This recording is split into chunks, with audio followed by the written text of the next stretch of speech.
Bantu bange mbalamusiza olwaleero nzize bambe nga neetaaga buyambi. Nsaba omuntu yenna asobola kuntuukira ku maama wange ono ng'asobola okumunzigirako essimu adilitingemu akawunti ya TikTok bamba anyambe. Ngezezaako okwogera naye alabira ddala nti muyisaamu amaaso mukambwe nnyo gyendi tampuliriza.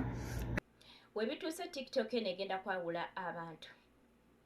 Simanyi kiri mu TikTok naye ne wolaba minisita oba omuntu yenna ow'obuvunaanyizibwa kasita ayingira ku TikTok atandika okweweebuula, simanyi kiki kiri mu TikTok.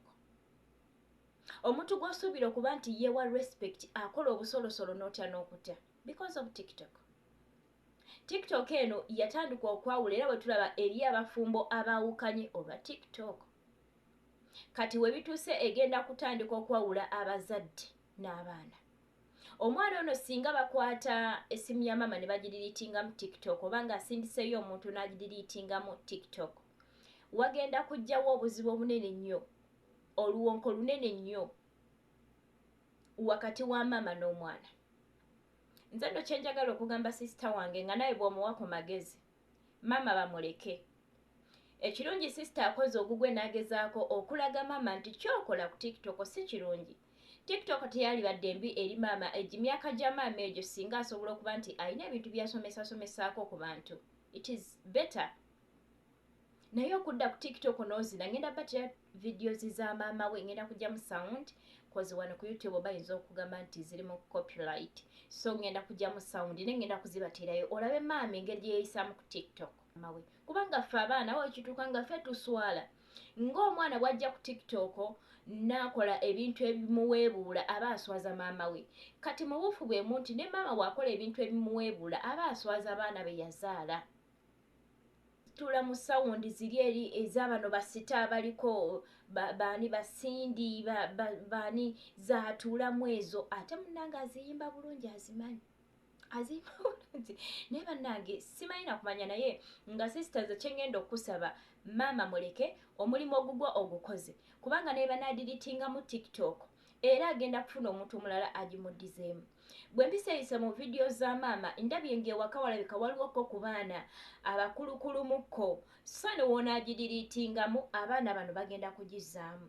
Ate nze kye mmanyi oba kye nzudde nti abaana bano abali ewaka be baaleetera maama ono okumanya TikTok era be baagimuteera mu ssimu ye. So ne woonagamba bagidiritingemu still bagenda kubanga bagizaamu. Ate woba wayogeddeko ne maama n'alaga nti tekyamusanyusizza wayingidde mu ddembe lye nga maama, ogugwo wagukoze sweetheart, maama muleke n'essimu ye.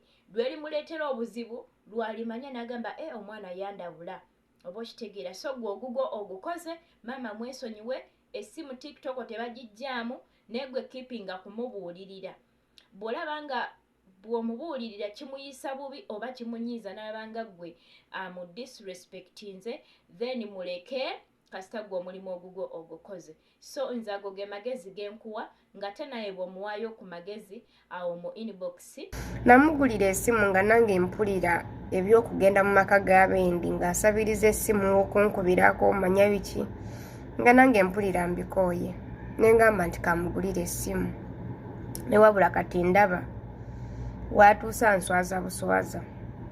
Abaana bansindikidde vidiyo eziwera nga 8 nga njogera naye mu mirembe naye nga tampuliriza ng'alabira ddala muyisaamu amaaso anvuma obubi like alabira ddala nti